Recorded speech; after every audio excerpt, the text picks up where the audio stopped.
भला हुआ मेरी माला टूट गई, मैं राम भजन से छूटी। भला हुआ मेरी माला टूट गई, मैं राम भजन से छूटी। मेरे सिर से टली बला, भला हुआ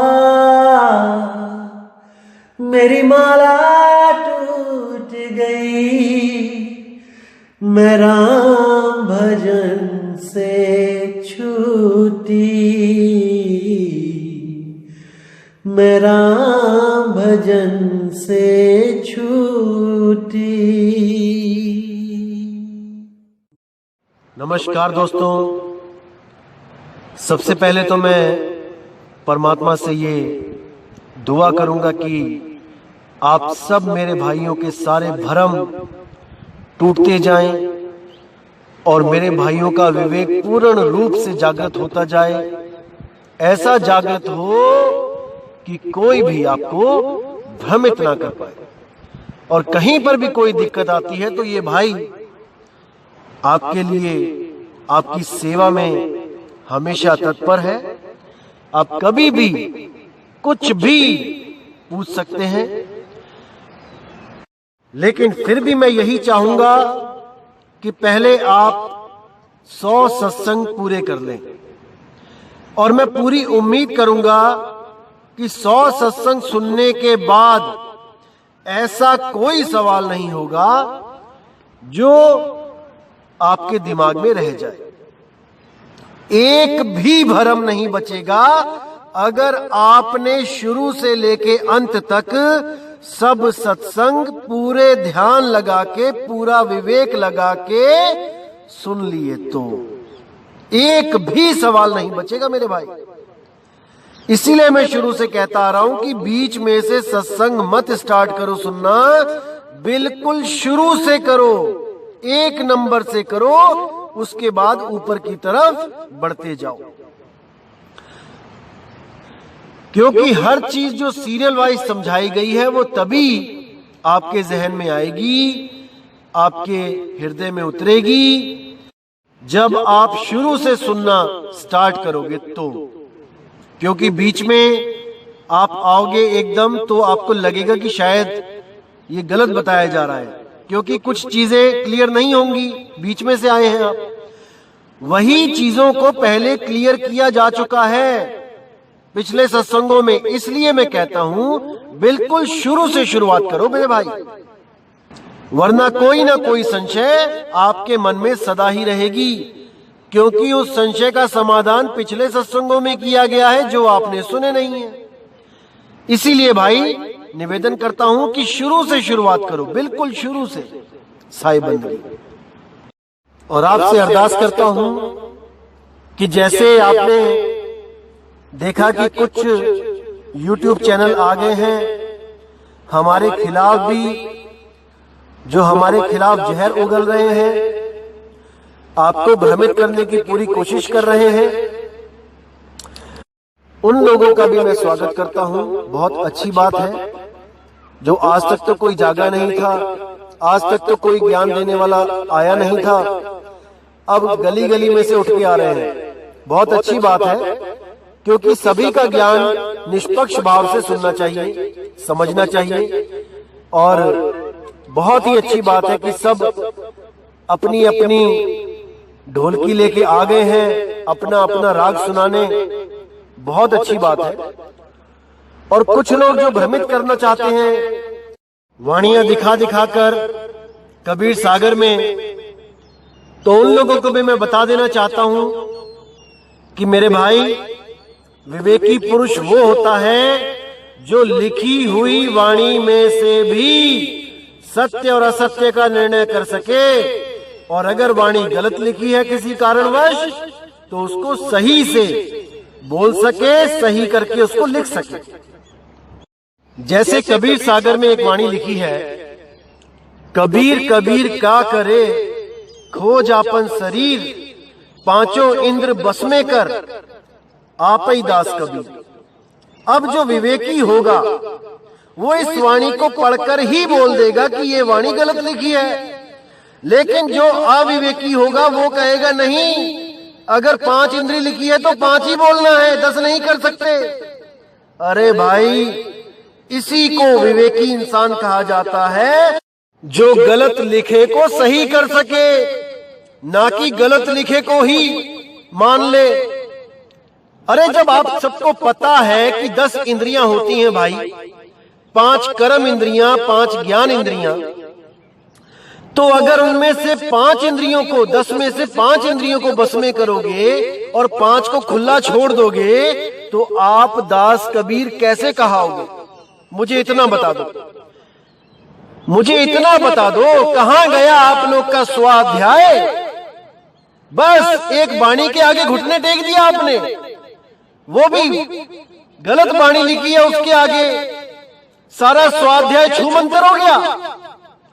इसीलिए बोला जाता है मेरे भाई कि किसी विवेकी पुरुष की शरण में चले जाओ, जो आपको इतना सामर्थ्यवान बना सकता है कि आप किसी भी वाणी में से सार निकाल के सामने रख सकते हो। अगर वहां 5 इंद्रियां लिखा है तो ये नहीं कि भेड़ चाल की तरह उसको 5 इंद्रियां ही मान के बैठ जाओ, क्योंकि सारे मान रहे हैं आप भी मान लो। अरे 5 इंद्रियां बस में करेगा जो, वो कबीर कैसे हो सकता है, जबकि इंद्रियां 10 हैं। ज्ञान इंद्रियां बस में करेगा तो कर्म इंद्रियां रह जाएंगी, कर्म इंद्रियां बस में करेगा तो ज्ञान इंद्रियां रह जाएंगी। कैसे बनेगा वो दास कबीर? इतना भी नहीं समझ पाए आप लोग और चले हो लोगों को भ्रमित कर दें। शर्म करो, शर्म करो। अब आगे क्या कहते हैं साहेब कि 4 पंथ काल ने गुप्त चलाए हैं, बिल्कुल चलाए हैं। 12 पंथ काल ने प्रकट चलाए हैं और 4 पंथ काल ने गुप्त चलाए हैं। 12 और 4 16 और एक कबीर साहब का जो है वो हो गया 17। बिल्कुल जैसे किसी बस में 17 सीटें हैं, 17 सीटर बस है। अब उसमें कबीर साहब ने बताया कि 12 सीटों पे तो काल बैठा है प्रकट रूप से और 4 सीटों पर काल बैठा है गुप्त रूप से, लेकिन जो मेरी सीट है वो 13 नंबर है। यानी मेरी सीट से पहले 12 कालदूत बैठे हैं और मेरी ही सीट के बाद 4 कालदूत और बैठे हैं। लेकिन अगर मुझसे मिलना है तो 13 नंबर सीट के पास आ जाना। इसका मतलब क्या है कि कबीर साहब ने अपना पंथ निश्चित कर रखा है कि 13वां ही मेरा पंथ है। अगर उस पंथ से आगे जाने की बात करोगे 14, 15, 16, 17 तो धोखा खा जाओगे मेरे भाई। पूरा विवेक लगा के देखो कि 12 के बाद 13वां पंथ कौन सा है, जो 12वें के नाश के बाद प्रकट होना है। अब आप देखो कि 12 के बाद 13 कब प्रकट होता है। मूल ज्ञान तब लग छुपाई, जब लग 12 पंथ ना मिट जाई। जैसा कि आपको बताया था कि 12वां पंथ 11 तारीख को नाश हो गया है और 13 ही तारीख को इस 13वें पंथ का प्रसार शुरू हुआ है। इसको उजागर किया गया है 13 ही तारीख को। तो आपने विचार करना है दोस्तों कि 13 क्या है और 14, 15, 16, 17 क्या है। वो 4 पंथ तो गुप्त चल रहे हैं, उनको मैं उजागर करूंगा, लेकिन अभी नहीं, YouTube पे नहीं, क्योंकि मैं नहीं चाहता कि किसी भी गुरु का मैं नाम लूं बिना किसी वजह के, क्योंकि वो चल तो रहे हैं और हमें पता भी है वो कहां चल रहे हैं, लेकिन केवल उन्हीं लोग को ये बताया जाएगा जो गुरु जी की शरण में आएंगे और उस चार पंथ गुप्त पंथ का भेद पूछेंगे। नहीं तो उनसे हमें कुछ लेना देना ही नहीं है। उनको चलने दो जहां भी चल रहे हैं। जो परमात्मा के जीव हंस होंगे वो उन पंथों में से भी ऑटोमेटिकली आके तेरा में जुड़ जाएंगे। इसीलिए बोला जा रहा है कि जो गुरु जहां पे भी जैसा भी ज्ञान दे रहा है उसको देने दो। केवल और केवल सत्संग को शेयर करो, सत्संग उन तक पहुंचे, उन जीवों तक जो उन पंथों में उलझे पड़े हैं वो अपने आप ही इस सच्चे पंथ में आके जुड़ जाएंगे।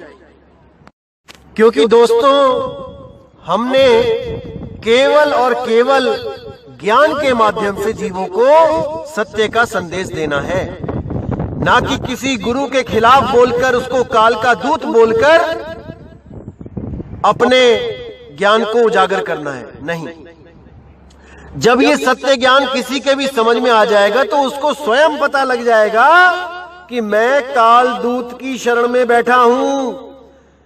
अपने आप वो जागृत होकर सत्य को खोजता हुआ सच्चे पंथ में जुड़ जाएगा। किसी को बुरा बोलने की हमें जरूरत नहीं है। हमारा झगड़ा केवल अज्ञान से है, अज्ञानी से नहीं है। किसी गुरु से हमारा झगड़ा नहीं है, हमारा झगड़ा केवल उसके द्वारा दिया गया मनमुखी ज्ञान से है। केवल वो मनमुखी ज्ञान ही जीवों को उलझाता है। कोई गुरु नहीं उलझा सकता आपको। केवल और केवल उसके द्वारा दिया हुआ ज्ञान ही आपको उलझा उलझा के 84 में लेके जाता है। तो समझना है मेरे भाई इन बातों को, और सत्संग पे पूरा विवेक लगाना है, पूरा विचार करते रहना है साहिब बंधु। तो दोस्तों आज विचार करेंगे, एक शब्द है सतगुरु बंदी छोड़ कबीर साहिब का, बहुत ही प्यारा शब्द है। साधो शब्द साधना कीजे, साधो शब्द साधना कीजे, जे ही शब्द से प्रगट भये सब, सोई शब्द गही लीजिए। कि हे साधो उस शब्द की साधना करो जिस शब्द से सब प्रकट हुए हैं। उसी शब्द से सब कुछ प्रकट हुआ है जो भी आप देख रहे हो। कोई भी शरीर, कोई भी 52 अक्षर, कोई भी ये लोक परलोक, जो कुछ भी आपको दिख रहा है उसी शब्द से प्रकट हुआ है। सब कुछ उस शब्द से ही हुआ है, लेकिन वो शब्द इनसे नहीं हो सकता। इनसे वो शब्द प्रकट नहीं हो सकता। उस शब्द से सब कुछ प्रकट हुआ है। इस पे विचार करो। अब कहते हैं, शब्द गुरु शब्द सुन सिख भय, शब्द सो बिरला बूझे, सोई शिष्य सोई गुरु महात्म, जही अंतर्गत सूझे। कह रहे हैं कि शब्द सुन सुन के ही एक आम जीव उस गुरु की शरण में जाता है जो शब्द को भाग के शब्द की ही महिमा गाए। शब्द सो बिरला बूझे, जिन शब्दों को कोई बिरला ही बूझ सकता है। सोई शिष्य सोई गुरु महात्म, जही अंतर्गत सूझे। वो शिष्य और वो गुरु महान है जो उस शब्द को अंतर्गति यानी मन में विवेक लगा के विचार करके उसका निर्णय कर सके। वो महान है। वो गुरु और शिष्य दोनों ही महान हैं। अब कहते हैं, शब्दे वेद पुराण कहत है, शब्दे सब ठहरावे, शब्दे सुर मुनि संत कहत हैं, शब्द भेद नहीं पावे। अब यहां क्लियर कर दिया उन्होंने कि शब्दे वेद पुराण कहते हैं। वेद पुराणों में भी शब्द की ही महिमा गाई गई है। कहीं पे ओम की बात करी है, कहीं पे सोहंग की बात करी है, ये सब वेद पुराणों में है। लेकिन ये वो शब्द नहीं है भाई जिसका सिमरण करना है। समझ लो इस बात को। शब्द वेद पुराण कहत है, शब्द शब ठहरावे, शब्द सुर मुनि संत कहते हैं, शब्द भेद नहीं पावे। सभी शब्द शब्द शब्द करते हैं, आओ हमसे शब्द ले लो, आओ हमसे शब्द ले लो, लेकिन शब्द का भेद नहीं पाते, क्योंकि उनकी जिंदगी में कभी बंदी छोड़ नहीं आते। और जिसकी जिंदगी में बंदी छोड़ आ जाते हैं वो मेरे भाई शब्द का भेद पा जाते हैं। इसीलिए बोला गया है, जब तक ना चीनोगे आत्म तब तक ना पई हो परमात्म। सच्चा आत्म ज्ञान देना किसी इंसान के बस की बात नहीं है भाई, किसी सुर नर मुनि के बस की बात नहीं है, क्योंकि सब ही गर्भजून से आए हैं और गर्भजून में उनको माया ने भरमा दिया है। केवल और केवल बंदी छोड़ ही वो दया कर सकते हैं, क्योंकि वो गर्भवास से नहीं आते, वो पूर्ण चेतन अवस्था में रहते हैं और हमेशा भरम का नाश करने के लिए, हम सबको चेताने के लिए आते रहते हैं। इसका मतलब ये नहीं कि वो 84 के जीव हैं, आते रहते हैं, वो बंधन में हैं। अरे वो निर्बंध है, केवल हम लोगों पे दया करने के लिए वो आता है। इसीलिए उसको बंदी छोड़ कहते हैं भाई, बंदी छोड़ कहते हैं। अब कहते हैं, शब्द सुन मुनि भेष धरत हैं, शब्द कहें अनुरागी, शट दर्शन सब शब्द कहते हैं, शब्द कहें बैरागी। यानी शब्दों को ही सुन सुन के मुनि संत ये सब वैराग को उत्पन्न करते हैं, और वैराग हो जाने पर भेष धारण करके इस संसार से अलग हो जाते हैं, केवल और केवल शब्दों की वजह से। जो शब्द सत्संग में उनको किसी गुरु के द्वारा प्राप्त होते हैं। शट दर्शन सब शब्द कहते हैं, शब्द कहे बैरागी। जो शट दर्शन जो पंथ चलते हैं वो भी शब्द की ही महिमा गा रहे हैं। आप उनके पास भी अगर नाम लेने जाओगे वो भी आपको शब्द ही देंगे, लेकिन वो शब्द जो उत्पत्ति में आया है, जिसके कारण सब उत्पत्ति हुई है, वो शब्द नहीं दे सकता कोई। वो एक आम इंसान दे ही नहीं सकता, वो केवल और केवल परमात्मा के द्वारा दिया जाता है मेरे भाई। अब कहते हैं, शब्द काया जगुत पानी, शब्द केर पसारा, कहे कबीर जहां शब्द होत है तवन भेद है न्यारा। मतलब कि जितने भी शरीर उत्पन्न हुए हैं, जितने भी लोक लोकांतर, जितना भी कुछ आपको दिख रहा है, ये सब केवल और केवल शब्द की वजह से है भाई, ना कि इनकी वजह से वो शब्द बना है। जैसे 52 अक्षर हैं, शरीर के द्वारा बनाए जाते हैं। होठ, कंठ, जीभ्या, तालु, इन सबको जोड़ तोड़ के जो 52 अक्षर पैदा होते हैं, वो 52 अक्षर वो शब्द नहीं है भाई जिसका जाप करके आपको मुक्ति मिल जाएगी। अरे ये शब्द तो इस काया से उत्पन्न हो रहा है, और जो शब्द उत्पन्न हो रहा है उसका नाश निश्चित है। अरे 52 आखर लोक तरह सब कुछ इन्हीं माही, ये आखर खिर जाएंगे, वो आखर इनमें नहीं, ये अक्षर नष्ट हो जाएंगे, वो अविनाशी अक्षर इनमें नहीं है। समझ जाओ भाइयों, समझ जाओ।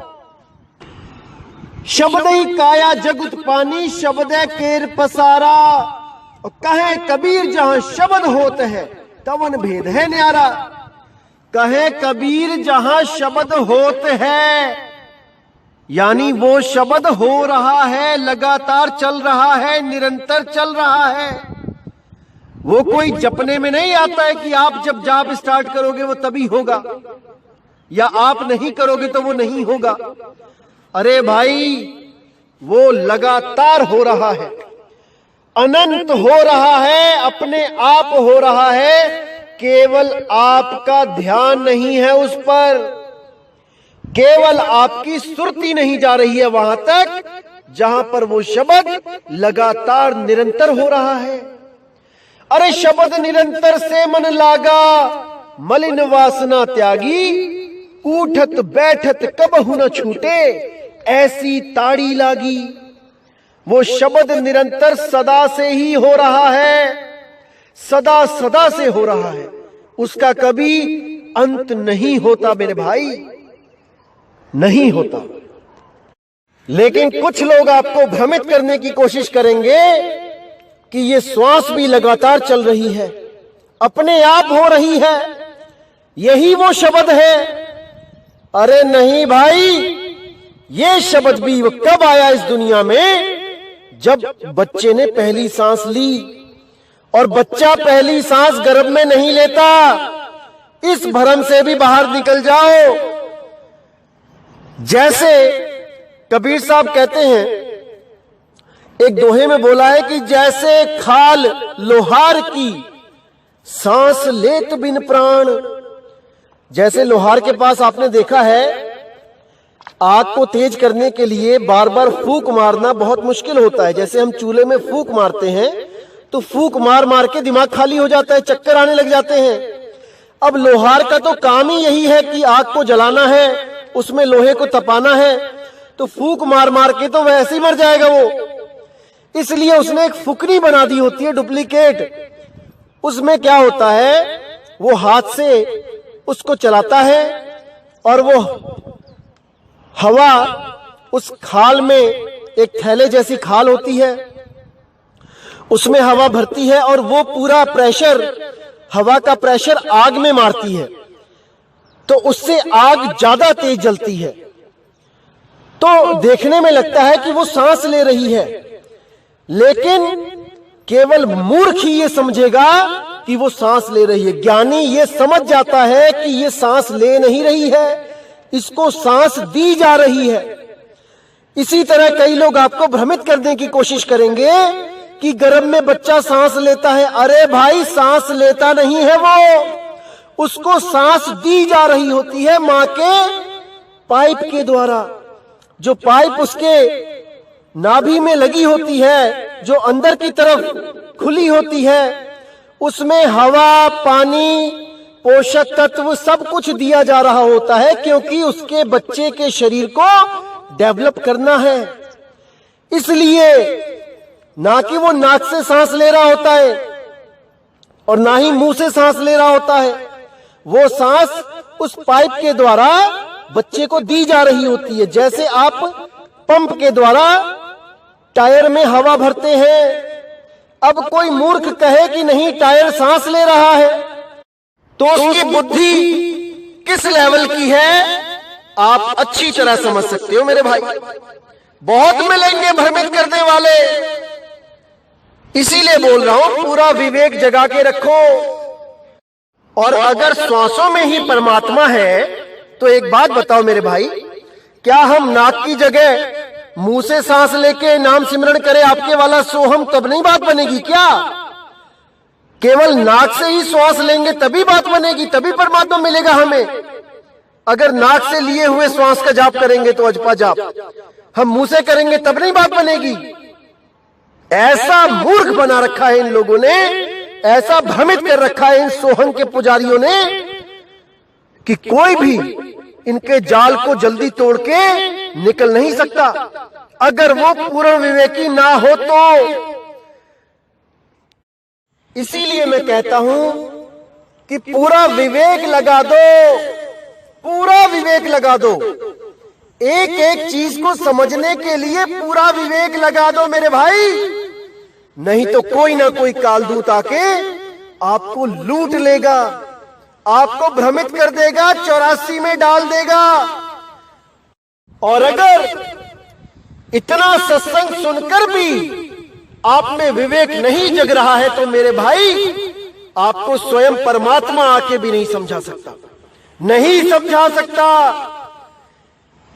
जैसे तब नहीं समझा पाया था जब वो काशी में प्रकट हुए थे, तब भी लोग उनकी बातों को सुनकर समझ नहीं पा रहे थे, केवल और केवल विवेक ना होने के कारण।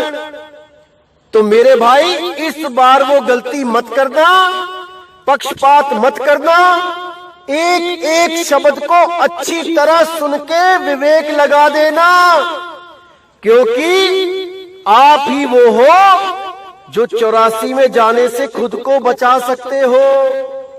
केवल आप ही वो हो। अगर आप इस ज्ञान को समझ गए तो आपको 84 में डालने वाला कोई पैदा नहीं हुआ मेरे भाई। और अगर आप इस ज्ञान को नहीं समझ पाए तो आपको 84 से निकालने वाला भी कोई पैदा नहीं हुआ है भाई। समझ जाओ, इसको समझ जाओ। सामने गड्ढा है, दिख रहा है, आपने बच के निकलना है। कोई परमात्मा उठा के नहीं आपको गड्ढा पार करवाएगा। आपने विवेक लगाना है कि गड्ढे में जाऊं कि कोने से निकलकर अपने आप को बचाता हुआ सफर को पूरा करूं, ये आपने देखना है। आपने परमात्मा तो केवल आपके लिए एक संदेश वाहक ही भेज सकता है भाई, जो उसकी बात को क्लियर करके आपके सामने रख दे, उसके संदेश को अच्छी तरह आपको समझा दे। उस संदेश पे आपने वर्क करना है कि नहीं करना है, उसके संदेश पे आपने चलना है कि नहीं चलना है, ये आपने देखना है। वो अपना काम खूब कर रहा है, इसमें उसका कोई दोष नहीं है। अगर आप इस सत्संग को सुनकर भी उस मालिक बंदी छोड़ की बातों को ना समझ पाओ, इसमें उसका कोई दोष नहीं है। उसने तो अपना किया वादा पूरा कर दिया है। 12वें पंथ के बाद 13वें पंथ को उजागर कर दिया है। अगर फिर भी आप नहीं समझ पाए तो इसमें उसका कोई दोष नहीं भाई, इसमें उसका कोई दोष नहीं। मूल ज्ञान तब लग छुपाई, जब लग द्वादश पंथ ना मिट जाई। उसने पूरा प्रकट कर दिया है भाई। अब आपने देखना है कि इस रास्ते पे चलना है कि नहीं चलना है। 4 शब्द का भाखों भेदा, धर्मदास तुम कीन निषेधा। 4 तरह के शब्द का भी उसने खुलासा कर दिया है। जाप, अजपा, अनहद और सार शब्द, इन चारों का भेद उसने बता दिया है। ये अब आपने देखना है कि आपने जाप करना है या अजपा श्वासों का जाप करना है, या अनहद कानों को बंद करके धुन सुननी है, या वो सार शब्द परमात्मा की महिमा गाते हुए उसका सिमरन करना है, जो शब्द निरंतर है। अब ये आपने देखना है भाई। वो तो अपना कार्य पूर्ण कर चुका है साहिब। तो दोस्तों, इसी के साथ आज का सत्संग समाप्त करता हूं और परमात्मा से अरदास करूंगा कि एक एक शब्द आपके दिल में घर करे, एक एक शब्द आपकी समझ में आए और ऐसी कोई चीज ना रहे जो आपको समझ ना आए, आपके विवेक की पहुंच से दूर हो, ऐसा कुछ ना रहे। बस यही अरदास करूंगा मालिक से। और अब मैं विदा चाहूंगा आप सबसे। जय गुरु बंदी छोड़ वैराग साहिब, जय गुरु बंदी छोड़ साधु शरण साहिब, जय गुरु बंदी छोड़ मदन साहिब, जय जय सतगुरु बंदी छोड़ सतगुरु सत्य कबीर साहिब की सदा ही जय हो, सदा ही जय हो मेरे मालिक की साहिब बंदगी सतनाम। तो दोस्तों, इसी के साथ आज का सत्संग